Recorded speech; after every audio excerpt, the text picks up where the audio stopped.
if VK has one priority, it's the PhD students.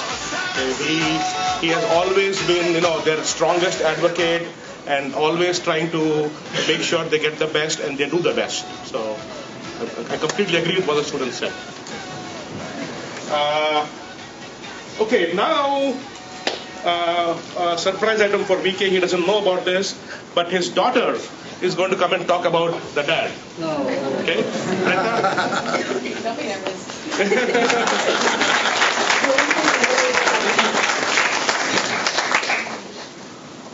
So I'm not his student, and I can say whatever I want. I thought there was a bunch of funny. Before my sister and I booked our flights to come, Rainu sent us the information, and our first reaction, we had a powwow. We're like, okay, wait. So is this one a big deal? Like, he's gotten so many? I mean, is this one like? Should we come? Like. and then I came home for Thanksgiving and I realized I saw the covers and I was like, oh my god, this is a huge deal. Anita, we have to book our tickets. So there was no question. But as you guys know, my dad has won a lot of awards, and so as his daughters, sometimes you get desensitized to it. But it's really nice to be here and to see all of you guys and see him supported. There are a couple of facts that people said that I just thought I would build on. One was that I think someone in the PhD video said that he was extremely supportive whenever his students do well. He's the biggest cheerleader. I can tell you from my childhood, my dad used to come to my basketball games, and we were like 0-8. I mean, really bad team, and I was terrible. But yet, any time a basket went in, he was like out of his seat, just super excited. All the girls on my team, like, you're not even playing right now.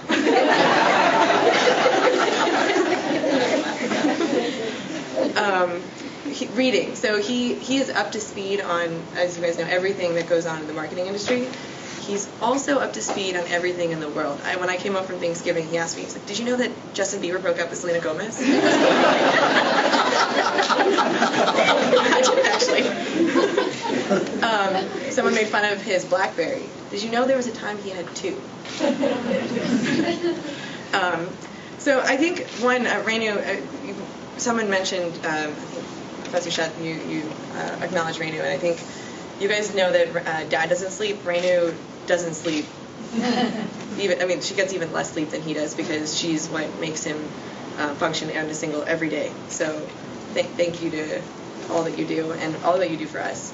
I think that when I first also heard about this, I was surprised because it's like Britney Spears winning her greatest hits album being released, and there's just so many singles that have come out after that. So when Dad was being honored for this Legends of Marketing series, I think I was very surprised because I know that so much is yet to come, especially since I think for the past 30 years, anytime I call my dad, wherever he is, I think many of you probably know this, he takes my call. He takes my call, he runs out of the room, what's happening? And so I think if I could plot his productivity over the past 30 years there'd be dips in my semester abroad, or Anita's semester abroad, or just various times where I'm sure I've caused him an enormous amount of stress. And now that I think my sister settled, I'm in graduate school, we're no longer going to be, I think, the extremely high maintenance daughters, I hope not, that we have grown up to be. So get excited because there's going to be a lot more to come. And I think the biggest imparting message that I get from my dad is this summer before I was decided to go to my MBA, I'm intending to do a career switch, and I really wanted to find my passion. I think every young person, you see it in our generation, 4 to 6 careers over the course of our lives now. And I really wanted to find something that I was excited about because it was only now abundantly clear to me that the reason why he is as good as he is because he's as passionate as he is about what he does. So, it's my dream to find something. Sorry, Dad, not marketing, but it is my dream to find something that I'm as excited about as he is every day doing this job. So, congratulations, Dad.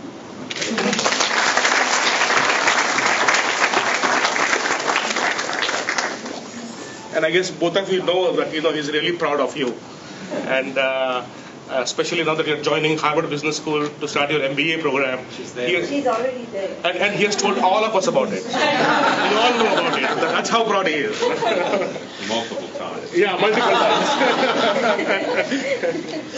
Okay, and I didn't know Justin Bieber broke up. Yeah, I actually spent more time with him. Okay, now what we are going to do is open up the floor. I know there are a lot of VK's friends, past students, co-authors, and feel free to come here, talk about him, roast him, yeah, let's do it. Okay. I just want to say a couple of words. Okay, yes. This is VK's brother-in-law. See, VK was my classmate in my master degree in Indian Institute of Technology back in India. From that day itself, he is very persistent. If he wants to get something, that he's going to get it for that, because he has, as Preeta was telling, he is very passionate about it. So he was very persistent that he wanted to do PhD. I took a job after my master degree. He got the same job offer too along with me, but he had determined that that is not his path. He wanted to come to US and then do the PhD. So what I want to say, that is his secret of success, I guess. So congratulations, my brother-in-law. Thank you. Okay. Yeah, Ken Barnhart. Good morning. Good morning. I can always tell who I'm talking to by just standing up and saying good morning. When I'm talking to undergraduates and I say good morning, they all write it down. If I'm talking to MBAs and I say good morning, I get a booming good morning back. And when I'm talking to doctoral students and my colleagues, I get the mumble that I got from you. At least I'm properly calibrated and can act appropriately given the calibration. Well, I just want to add my congratulations, VK, to you. I've known VK for over 25 years. We were trying to figure out exactly when at the break, and we couldn't figure it out. We just, over 25 years, I've known him a very long time, and just have had incredible respect for his work. The Reader's Digest used to run a column many, many years ago called The Most Amazing Person I Ever Met, and I think if I ever had to write that, VK would probably be the person that I would write about for all the reasons that you've heard about. Fenwick, you're talking about the 3 a.m. I have my own 3 a.m. story. Shortly after VK joined our faculty, I was up working super late one night and sent him an email about 3:02 a.m. And about 3:05 a.m. I got a response. And I thought that was a little weird. I thought, well, he's over in Asia and no big deal. But the next morning about 9:30, I saw him in the elevator. And I said, what were you doing up working at 3 o'clock in the morning? And he said, I wasn't. And I looked at him and he said, yeah, I sleep with my BlackBerry, and when an email comes in, I wake up, I answer it, and I go back to sleep. And it told me two things. One, he's so blessed with Renu, a wife that my wife would have kicked me out of the bed so long earlier ago. And secondly, I've never sent him another email other than normal hours on purpose. Because I know he works hard enough as it is. I don't need to wake him up at 3 a.m. as well. Fenwick, I think he's very technologically oriented. I think he sets his email to go off at 3 a.m. Oh, okay. As well to keep the reputation and all that. I've always had a philosophy that if you're willing to work twice as hard as anybody else, you could get twice as much done. And he just blew that away by saying if you work 3 or 4 times as hard as anybody else, you can get twice as much done. And then if you add to that working efficiently, as some of the doctoral students talked about, smartly, you can probably get 8 or 10 times as much done as anybody else, which is now how I know how he does it. VK has what I call a 12-cylinder engine for a brain. The rest of us are lucky if all 8 are working. And I think that contributes to his success as well. Well, about 10 years ago, we were given a chair called Pennybaker Chair from an alum who'd been president of Sears Financial Services. And we recruited VK. He was the obvious one we all wanted. And darn it, University of Connecticut came up with this big ING center and chair, and they got him, and we failed at the time. Very disappointing for us. But we're pretty persistent, too. And when Richard and Susan Lenny gave us a chair, again, we thought, all right, now this time we're not going to fail. And thank God we didn't, VK, because we were able to attract him 4 years ago here. And we had very high expectations for bringing VK in. And as doctoral students talked about, they've all been exceeded. We've been on an upward path at Georgia State Robinson College of Business for a long time. But I think as strong as that path was, I don't know what you call it, upward path that then kicks up even more. You know, you talk about the hockey stick effect. The hockey stick effect usually is, running around pretty low and then kick up. Not true. We've had more kick up in our path in the 4 years you've been here, VK, in terms of attracting great new colleagues, doctoral students. So thank God you're here as well. The other thing I really love about VK is he disproves the thing that I've always hated with people having a perception that if you're a great researcher, you're probably not good on teaching and service. And he blows out of the park. Everybody's talked about his research. You heard some of the doctoral students talk about his teaching. He's an amazing teacher. And third dimension, amazing on service. I mean, how many times has he chaired the doctoral consortium? How many times have you chaired or co-chaired the AMA annual meeting? How many journal editor review boards are you on? I mean, unbelievable number. We have some colleagues that write more than they read. VK, as much as he writes, reads more than he writes as well on that. So, and then on top of everything else, he's a wonderful family person. I had the pleasure of being at your daughter's wedding and getting to know some of your family and seeing how strong your family orientation is. So you can do it all. You're amazing. It's phenomenal to have you as a colleague as well as a friend, and congratulations. The last thing I'd say is he's a pioneer in a lot of ways. The last pioneer I think he's going to be successful at is they're going to have to create a new award, which is called the Second Lifetime Achievement Award for everything you've done since you won Lifetime Achievement Award. So congratulations. Great to have you as a friend.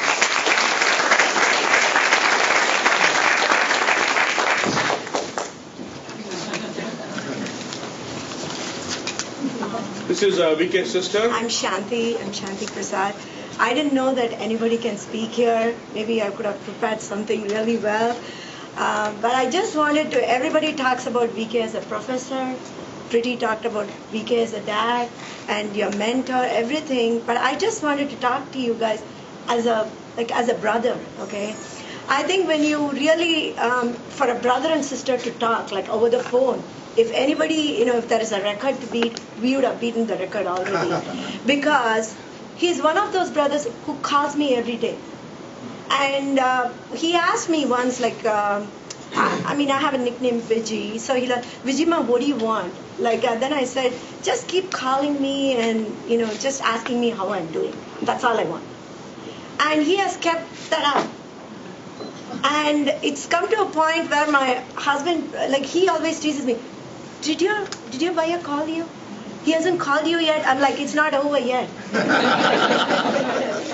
I just wanted to say, and it's like I don't want anything from him, but he has always given me the assurance that if I need something, he will be there. That's the confidence I have, and that's a strength. I just love him as a brother, and he has been telling, I know about all his accomplishments, and it has come to a point where I tease him also, hey, what award you got this month? You didn't get anything this month. There is a reputation in our family to keep please. But I'm so glad that I finally made it, and this all seems like, oh my God, this is so real. Because he's in our house, he's a part of the family, none of us take him seriously. I can really go, for me, my profession is totally different, but even I'm sure his kids and my kids, they're all like, they don't want to take advice from him because we know it's very valuable. But I'm just so proud. I don't even know. I'm just full of emotions that my brother is one of the most accomplished persons in this world. I'm so blessed to be his sister. And as Priti said, Renu, I mean, whatever he says, she's there even before that. I mean, I've never seen a wife like that. And I have to even, thank my mom, because I was telling somebody to, like, commitment, perseverance, and sincerity, all those things we learned from our parents. And we have a godfather in our house, my uncle, like perfectionist. So I think we got all the traits. I mean, I'm not very accomplished, so you don't know that. But with him, like, everything comes from our parents and my uncle. So just wanted to say that. And thank you very much for giving me the opportunity.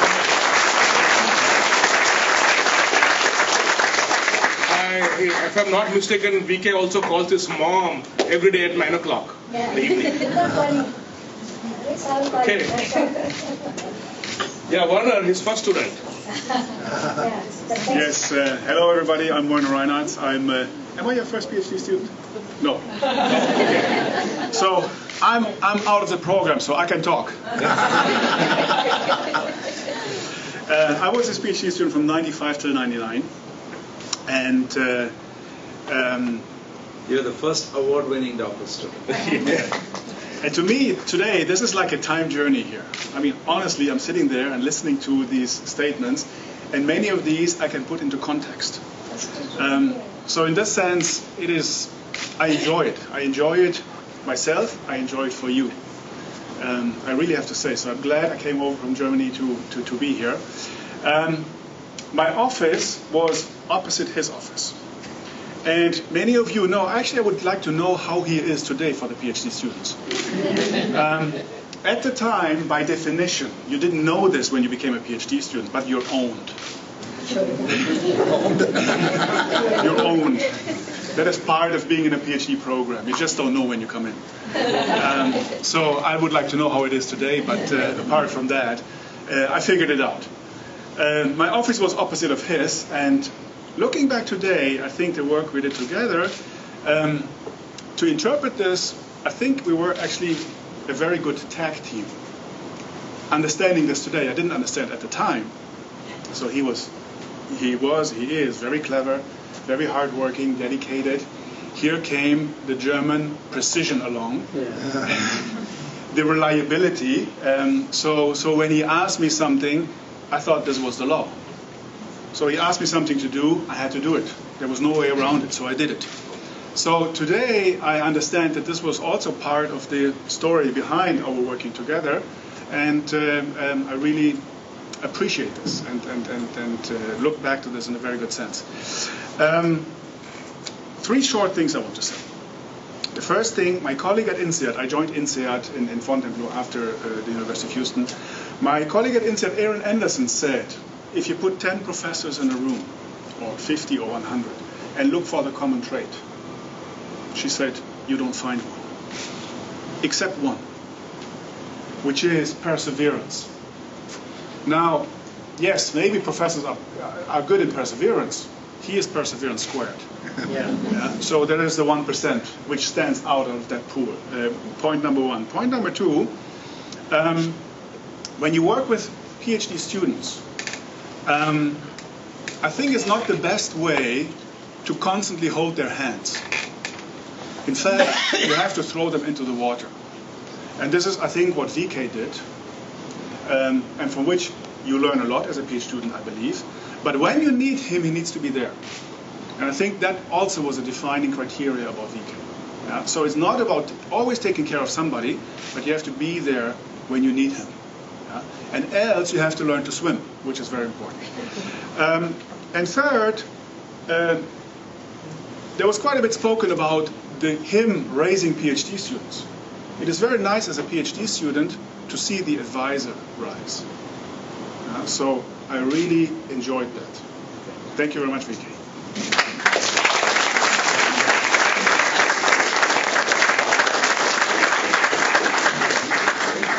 We have Dinesh and Andrew, and they have a duo.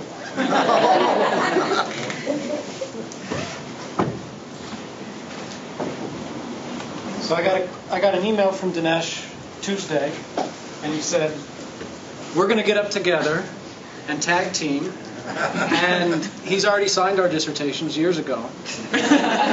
So our goal here is to tell a few stories that you've probably never heard before about our life as doctoral students.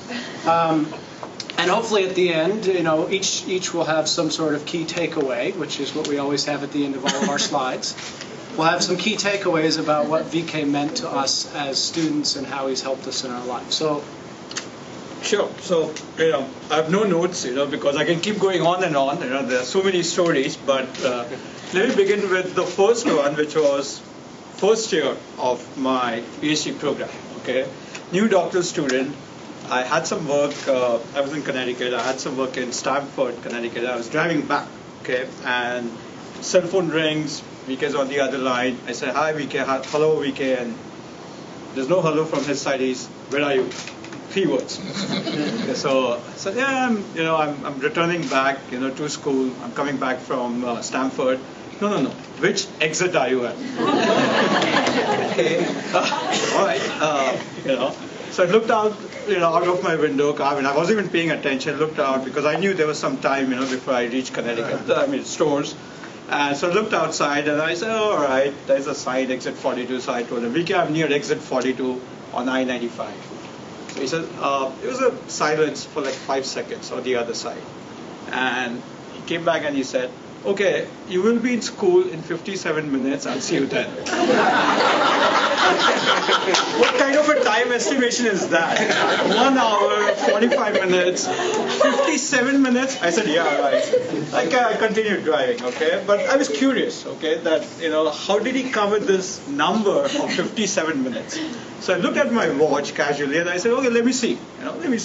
So when I drove into my garage, the parking garage at University of Connecticut, believe it or not, it was 57 minutes and 30 seconds since the time I put my phone down. So, when we heard about him being a statistician, number-driven guy, this guy takes it to a completely different level. all right. So let me set a little stage for this story. So it's the morning of Christmas. 2007. We were in Storrs, Connecticut. It had snowed last night. We had a nice white Christmas going. I just had heard the heat kick on in the house, and so I thought it's about time to get up and get out of bed. And I looked over. It's about 8:15. And my wife sort of said, yeah, can you turn on the coffee? And the phone rings. And I'm thinking, I've got some anxious family member who wants to wish me a Merry Christmas. And we didn't have caller ID on the phone in the bedroom. We had an old phone. And so I picked it up to say hello. And to my surprise, VK says, Merry Christmas. And I thought, oh my, what is he doing calling me? So I didn't even have a chance to respond. And he said, about 2 minutes ago, I sent you an email. And it's about some data security for this company we're working with. Can you look at it and get some feedback to me right away? And I thought, oh my, Christmas morning. And I looked over at my wife who's scowling at me saying, this isn't your parents calling? And I said, it's VK. And we had just gotten married not too long before. And so she didn't quite understand what it meant to be part of VK's group. So I said to him, as best as I could as a doctoral student, I'll do what I can. And so by the next morning, I had done some feedback for him. But that was a fun Christmas. So there are a lot of 2 a.m. stories, and I have one of mine too. Okay, 2 a.m. stories of VK. So I don't know, as doctoral students, how many times VK has asked you all, did you see my email? Did you check the email? And that was a very dangerous question, because many times VK would, when I was a doctoral student, catch me and say, did you see my email? And I'm like, what do I answer? Because I've not seen it. A, I haven't seen it, and B, if I've seen it, I was supposed to give him a response and tell him what it was, right? So I always dreaded that question. But anyways, so I was going to my first marketing science conference as a doctoral student, and I'd been working on this presentation for a paper I was co-authoring with him, and So I'd been working, as usual, I'd missed many of the deadlines which I had set with him, and I was running late. But anyways, I said, let me just work hard this night, really try and work hard, and finish this off once and for all. So I worked really hard and stayed up till late, and looked at my watch. It was 2 a.m. or roughly around 2:10 or something. And I said, okay, let me earn some brownie points. I'll send his email to BK at 2:10 a.m. and then next morning, first thing I'm going to ask him, did you see my email? So I did that. I sent it to him. The presentation was done. I said, first draft, please take a look, review it when you get a chance. And then I went upstairs, changed, got into my PJs and came to switch off my computer. Probably about 10 minutes had passed since then. Not only there was an acknowledgement email from BK around 2:20 or so, but with a complete feedback on what are the 5 things I should do to fix that presentation. I said, all right, I give up. Was he in the country? Yes, he was. He was. And if he's out of the country, it's even dangerous because, his India or wherever, Europe, wherever he is, then he works not only as per that time zone, but also the US time zone. So then it becomes 24/7. So this time it's the spring of 2004, and this is my first year as a doctoral student. And up until this point, I had just been taking some courses. And in the spring, he gets a call from IBM, and IBM asked us to go drive down to their office in Armonk, New York, which from Storrs was, an hour and a half, 2-hour car ride. And we were going to go there, and we were going to do some statistics training to some of the managers there. And so VK says to me, well, it's a little bit of a drive. Why don't we carpool together? And I thought, all right, I'll get up early. I'll drive over to his place, which was, I lived a little farther away. Drive to his place. We'll get in the car together, drive down, drive back at the end of the day. So I get up very early. This is, we're leaving to get them to be there by 9 o'clock. So I'm at his house by 6:30 or so. And when I get there, Renu's already up and awake. And she's already prepared a full meal for him to have in the car ride to and from. And I thought, wow, that's amazing. If only my, at the time I wasn't married, but only if my future wife would get up at 5 a.m. and put together this wonderful meal for me. So all the credit. I sort of found out how dedicated Renu was. So then we get in the car together. And so my second thing that I learned, so as we're driving along, traffic starts to get bad. And I'm thinking, we're not going to get there on time. Well, that's when I learned my second lesson, that exit ramps and on-ramps are viable lanes of traffic to pass. I had not held on to the car tight enough. I'm sure there's a handprint in that old Lexus you had. I'm sure there's a handprint in the door of me holding on for my life as we're cutting around traffic. But we get there on time, and everything goes well. We do the training session. They love it because, as you've heard of him being a teacher, we were teaching them diffusion models and everything, and you're thinking, that's tough maybe for some managers to deal with, but it came out so well. They were so happy. We get back in the car, and this is when I learned my third thing that day. So we'd been working all day, hadn't had anything to eat, and Renu had packed him some food to go back. And I'd never really had Indian food before, too much. And I had been talking and teaching, and so I had gone through all of my water bottles at the time. And he goes, oh, here's something. I love these, and I believe they were idli, if I'm not mistaken, because I've learned some Indian cooking.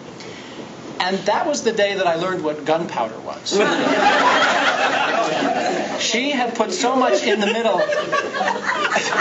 This is early spring, so it's still a little snowy outside. I had to roll down the window and take some cold breaths of air because I was sweating in the car. So I learned a few things that day, and I still stuck by. That was my first year in the program. So.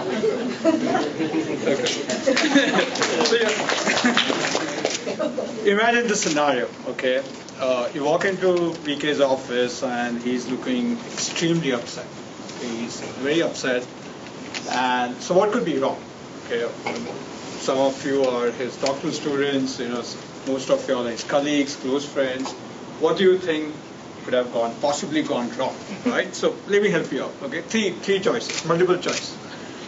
Choice A, one of his papers, got a rejection from a major journal.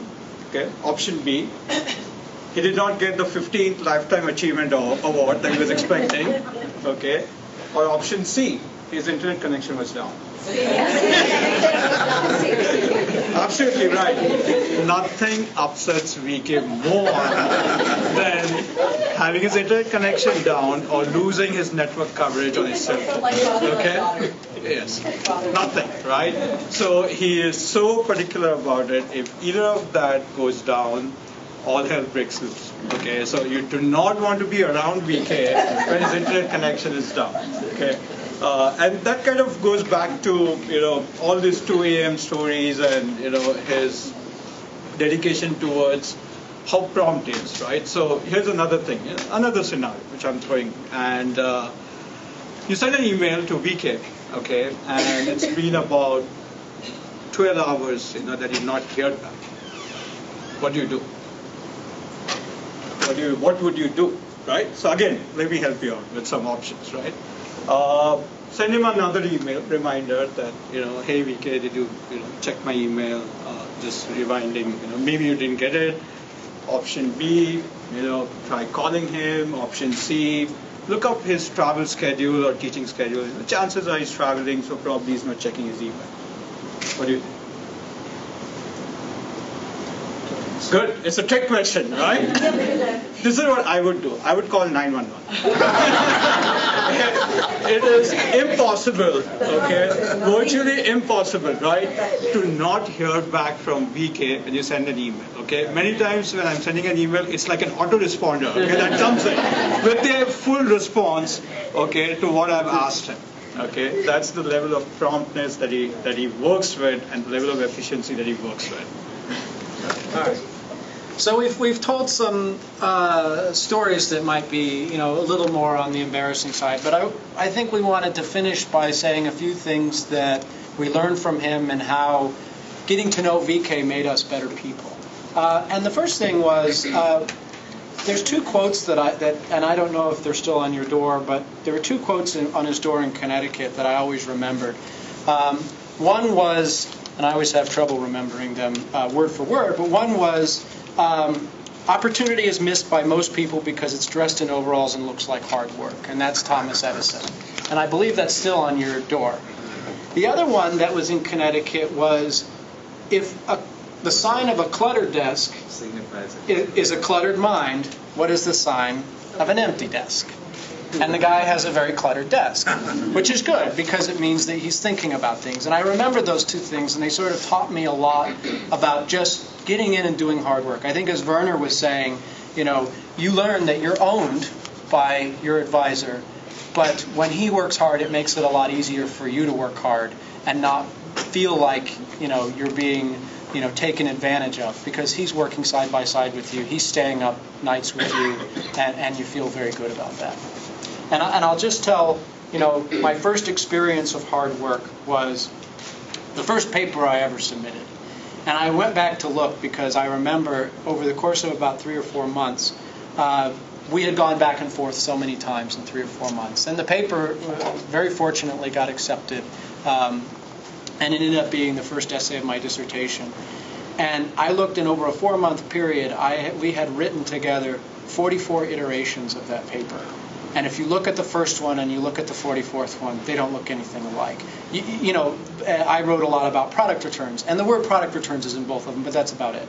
And so just the idea of hard work, working towards perfection, I learned from working with VK. Yeah, and I think one big impact personally, and I'm sure any of his former and current doctoral students would kind of agree, is that whenever you do research with him, one thing that he's very particular about is the so what question.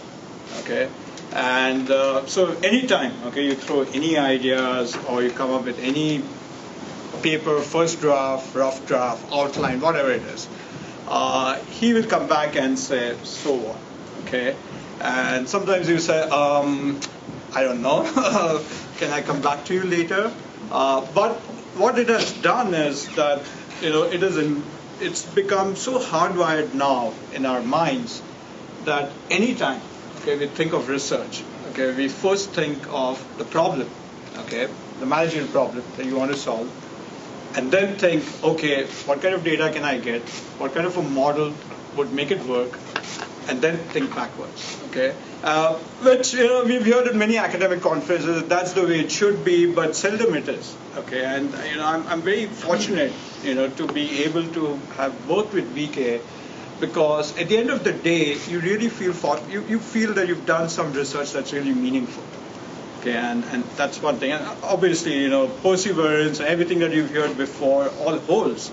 And I'm not going to repeat that, for sake of redundancy, but this is one thing which I think has been very strongly influential and strongly etched in my mind. So thank you very much, VK, for all that you've done for us, and we are very proud of you.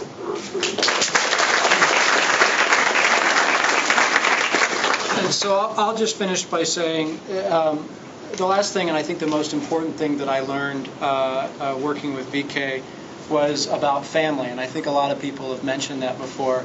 And I think there's a few unique things that he does a lot different than many people that I've met in academics.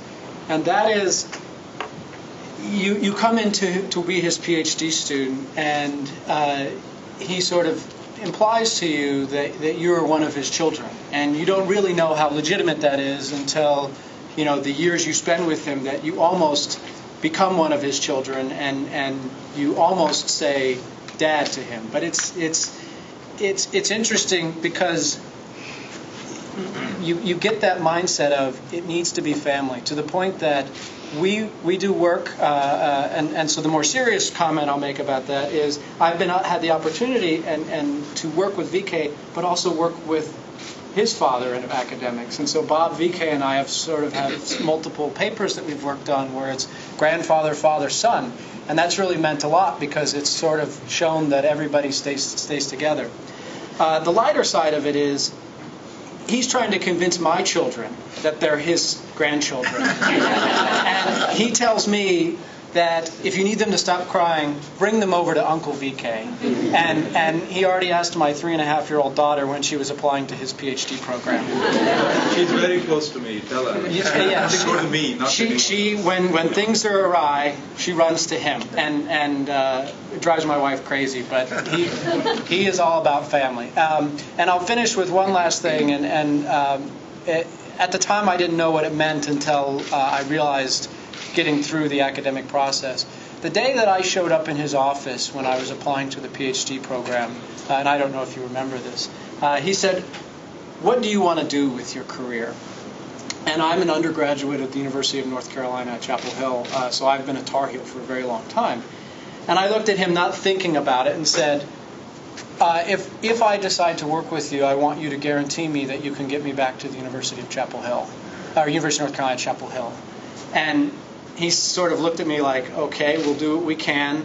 And he helped me get there, and everything worked out. And I've didn't know how hard it would be on him to get me there, and I just owe him everything for that. So thank you very much.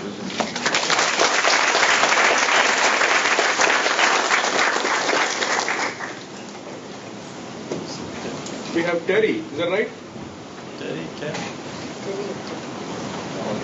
Terry is our office manager, and she's the only one who can control VK.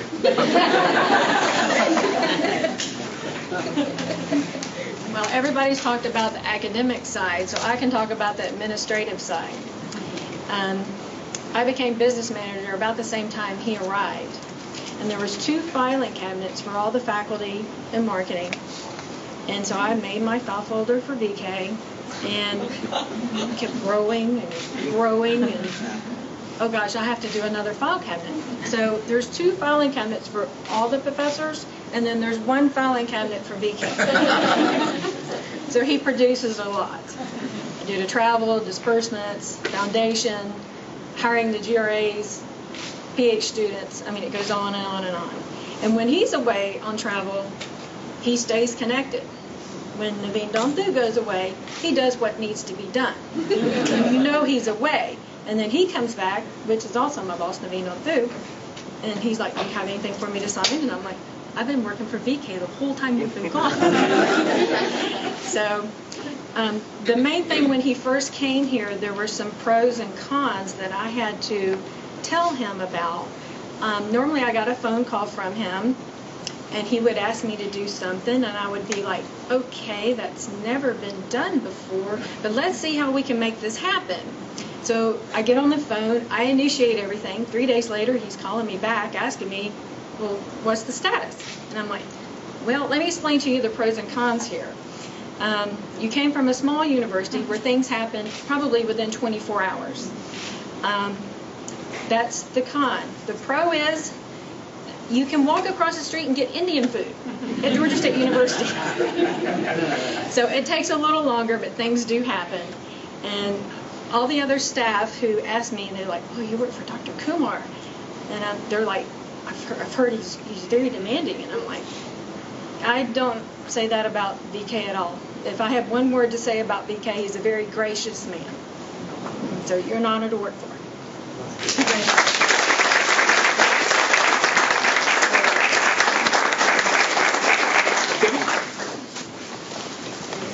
Larson,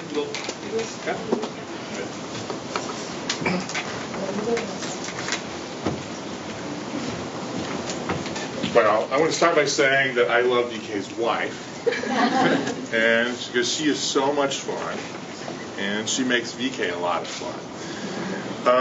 I'm not a student of VK. I'm a fan. That's not a joke.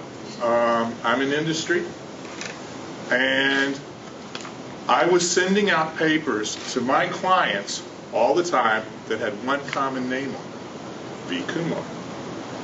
And so I'm at a conference, and VK's speaking, and I rush up to VK kind of like it's a rock concert. And that's how we got to know each other. And I mean, I'm sure it's true, right? I'm not making this up. And I remember there was another big academic that I never didn't know who he was, but he was I found out later he was a big deal. And he goes, it looks like you got a fan, or something like that, at the conference. And I was like, well, yeah, it's true. And I do it all the time. I was at General Motors last week, and I've got a big meeting with all these managers, and they start saying something. I said, that's not right. In fact, that was disproven. There's a paper by V. Kumar in the Harvard Business Review, and I'm happy to send it to you. I swear to God, I do it all the time. No, I do not pay for the copyrights. So if any of you general editors are upset about that, I'm sorry. But it's a big deal to me because he's an inspiration to me. And when when I met Lizanne, who's my wife now and also my co-author, and my partner in a similar way, because I always say Renu actually writes these papers. Secret to the productivity. I was like, there's a person you have to meet, and it's V. Kumar. And VK has been there for me all the time. Now, VK, yes, he is very practical, but one of the problems he has is that he's not really understanding how businesses really work in terms of their culture. Because when I met VK and I'd sent all these papers out, I said to the chairman of my division, who is deputy CEO of the company, you got to meet V. Kumar, because he's doing all the stuff that's leading where we're going. And so I brought him down to meet the guys from France, to see them. And so we have a meeting, and then I'm getting emails and calls almost every 15 minutes about, when are we going to do this big thing? It's a French company. When are they going to do anything, right?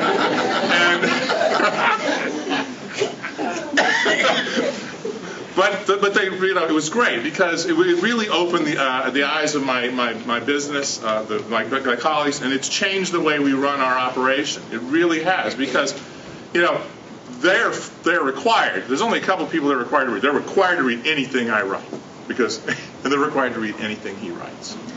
And that's it. Everything else, kind of we find pieces here and there. But I know if he's doing it, it's on the top of the charts. Now, where we don't love VK is very competitive and he's very fast. And what I mean by that is VK wants to be the guy in with the paper, and he's in the same space I'm in. And this was what we got. We got an email back from the Harvard Business Review yesterday, just before we got on the plane. It went like this. Hi, Tim. Just heard back from Dan McQuinn, who heads the Idea Watch section at the Harvard Business Review. He's going to run it by our editor, but he has some reservations as it echoes the V. Kumar piece on cross-selling we have in the December issue. VK, stop bumping my papers. I love you, but seriously, stop bumping my papers. Anything you'd like to add there? No, I mean, I too became a big fan of his work as working with Tim and out of the PhD program from North Carolina, Chapel Hill. And I actually met VK, I think it was in the Netherlands. I was thinking back where we met in 2000, yeah, 4 or 5. Right. And so I was this new PhD student out, fresh, just gotten a job at Koç University in Istanbul, Turkey.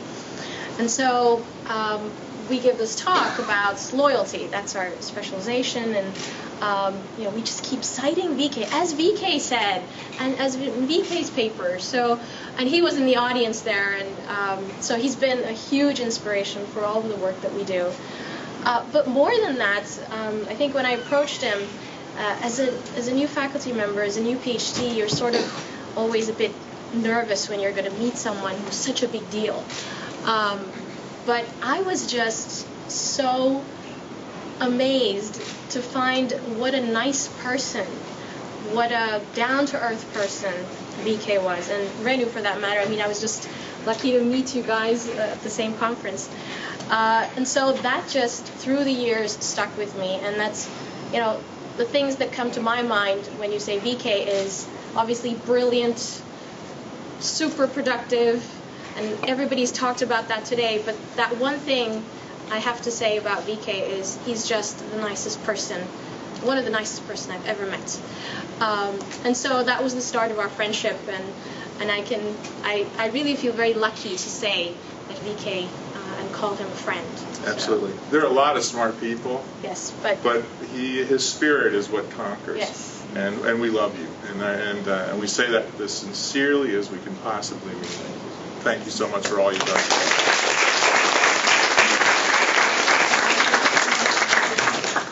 Where is Raj Grewal?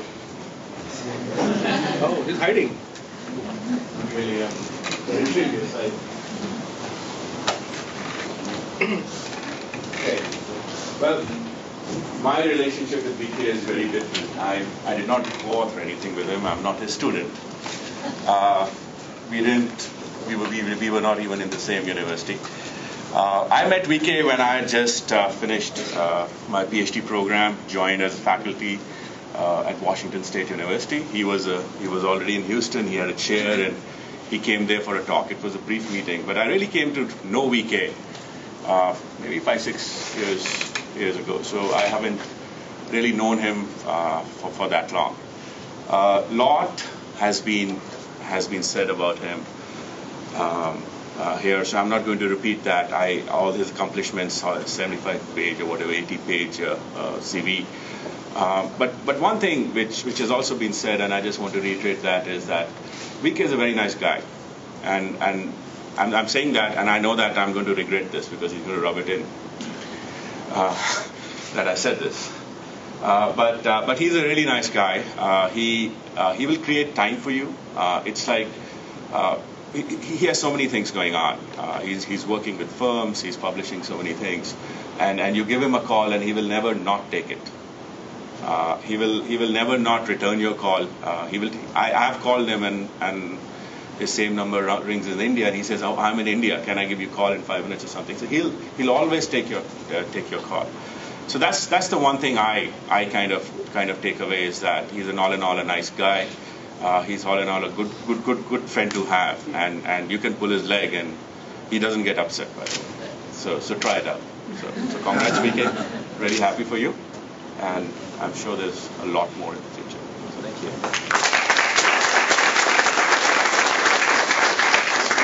Do we have any more? Yes. My name is J.P. Hewley. I met VK when I was an executive studying at the Harvard Business School. And after being in his class, I called him up months later, 6 months later or so and said, VK, hey, it's JP, and do you remember me? He's like, yes, JP. And I said, hey, I'm starting a new business unit with this company called Axiom, and I want to base the kind of the foundation of the business and the proposition off of your Wheel of Fortune strategy. And first and foremost, I want to ask you how you feel about that, and secondly, I'd love to have your help and support along the way with that. So we did that for about 4.5 years. And kind of tag teamed on that effort, and he was always there for me. I drag him to places all over the United States for meetings with executives, and that business grew from nothing to a $320 million business doing business in 14 countries. We have had about 100 PhDs and statisticians doing work in the field of marketing and marketing science, and Forrester Research ended up rating it as one of the top strategy and analytics firms in the area of marketing services. And it wouldn't have happened if it hadn't have been for that meeting and that phone call and his help and support along the way. And one of the things that always really impressed me the most about dragging him into one of these meetings, because he always made time, right? He would take calls from India. We've been on calls in California, and it's got to be 3 or 4 o'clock in the morning in India.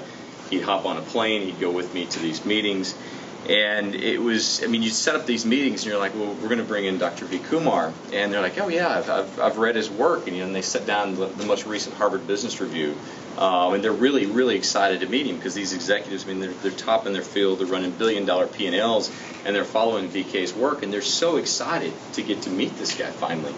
And you bring VK in the room, and just consistently, he's got to be one of the most humble people that I've ever experienced. And it always makes such an impression on me every time I'm around you. Just the level of humility that you have, considering how much that you've done for this field of marketing. And it's always a challenge to me personally to try to emulate that. And so I do see that very much as a role model. Funny story about how I met VK's wife. Kind of echoes some of the funny stories that happened earlier. So VK and I have done some speaking together as well. We spoke up in New York and in a variety of other kind of public settings. And I was hosting an interactive marketing summit out in San Francisco with Michael Surage from MIT. And so I get on the flights to go to San Francisco, and we're getting ready to take off, and they're getting ready to start the announcements and everything. And I hear from the seat behind me, did you see my email? And sure enough, on the plane behind me, completely random coincidence, maybe, is VK. And he's going to San Francisco to receive a Lifetime Achievement in Marketing Award for about the 9th time. And I get to meet VK's wife, and she says to me, "I've heard so much about you. You should come to our house." And every time that I've had the opportunity to interact, that's been the invitation. I'm going to take you up on it very, very soon. So that's a little bit of a funny story about how I met VK's wife. After doing that business at Axiom for about 4.5 years, I got the opportunity to explore many different career options and career changes. And it was kind of a risky proposition, because things were going really well, and we'd grown this great global business, and the future looked very, very bright, and there was that opportunity to take a C-level promotion at Axiom. And I'm trying to make sense of kind of what's next in my journey. And so I turned to a really important role model and mentor, and I called him up and said, hey, I really want to come talk to you about all the different decisions that I'm facing. And as has been mentioned here a number of times, he made time, right? So he'd come down to my office, we'll sit down for a couple of hours, we'll talk through all these different options. And literally, he just cleared his desk for a couple of hours, and I went down and I sat with him, and we talked through all these different options. And there were some pros and cons to each, and I was looking specifically at taking the CEO job of a company here in Atlanta. And I asked VK, kind of after all this deliberation and debate, I said, VK, what do you think I should do? And he said something else that made a tremendous impression on me. He said, whatever you do, I'm with you, right? And that's been very consistent in my relationship with VK over the years, from student to partner, I guess you could say. When I call him up and I ask him about, hey, I want to start this business at Axiom and I'd love to have your help and support, he was there, he was with me. When I was getting ready to make this big decision and big change, he said to me, he said, whatever you do, I'm with you. And I knew that if he was there with me, we'd figure out a way to make it work. We'd figure out a way to make it succeed, and it was worth taking the chance. And so, VK, congratulations on this tremendous achievement, and thank you very much for being my friend.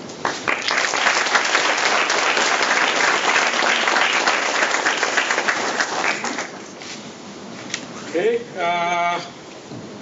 Now VK will come and tell us all the secrets. He's going to tell us where he's hiding all the 6 clones that he has produced. Oh, you have one more? Yeah, sure, I'm sorry. But I wasn't planning. Yeah, that's fine. This is Sriram, who was his colleague at Connecticut. Yes, exactly. So I wasn't a student, but I was his colleague. So he hired me at Connecticut. And so we overlapped for 3 years, right? And it was one of the best times I had, was in Connecticut. And my wife, even today she tells me, the most loyal friend you can have is VK. If you have trouble, the person you want to call is VK. And this coming from a person who doesn't even think I'm a good friend.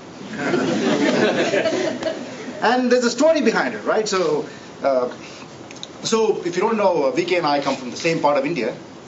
We speak the same language. We went to the same IIT, right?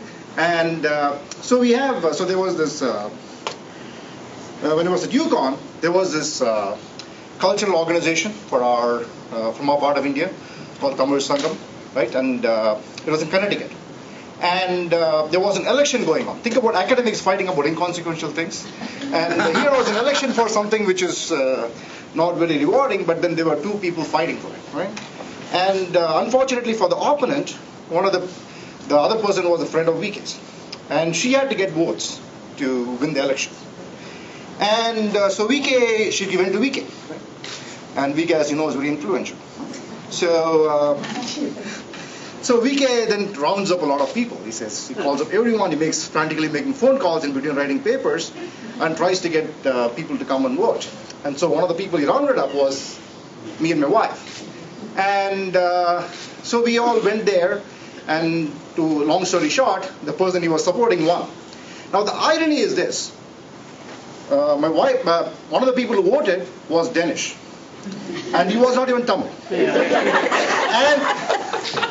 And another irony is that my wife and I, we didn't live in Connecticut, we lived in Massachusetts. Right? So going back to the thing, like there are no rules, right? So, but once again, going back, the point is VK is a very loyal friend, and he will go out of his way to bat for you. Thank you.